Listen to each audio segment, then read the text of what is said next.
હજી તમે એક્ઝામ દઈને જે છે આવ્યા છો, જેટલા વિદ્યાર્થી મિત્રોને 120+ જે છે થતા હોય છે એને મેઇન્સ આવવાની જ છે, મેઇન્સ લખશે પણ ખરી. તમે લોકો જોજો સક્રિય. ઓકે,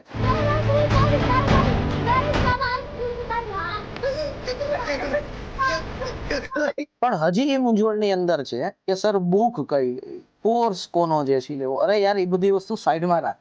તમારે પ્રિલિમ્સની અંદર 120 આસપાસ માર્ક થયા છે, 120+ થયા છે, 125+ થયા છે, તો આનો અર્થ એવો થાય કે તમને કાંઈક તો આવડે છે, તો જ તમારે લોકોને 120 થયા હોય. કમોન યાર, 120 તમે લોકો જેથી માર્ક લઈ આવો છો, 123 125 માર્ક લઈ આવો છો, અને તમે ટીચરને એવું પૂછો સર મારે તૈયારી કરાય કે ન કરાય. અરે યાર, 123 માર્ક જે છે જો તો કરી, લોકોને 80 નથી આવતા. તમારે 123 124 125 જે છે આવે, અથવા તો 120+ જે છે આવે, તો પૂછવાનું ન હોય, તૈયારી કરવામાં. 2 દિવસ તમારે એ પ્લાન કરવાનો હતો કે હું કયો સબ્જેક્ટ પહેલા કરીશ અને કઈ રીતે જે છે કરીશ.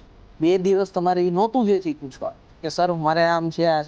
તમે જેને માનો છો, ટીચરને, તમે જેને જે છે માનતા હોય, તમે જે બુક્સને માનતા હોય, બસ તમારે ખાલી ને ખાલી તૈયારી કરવા જે છે બેઠી જવાનું છે.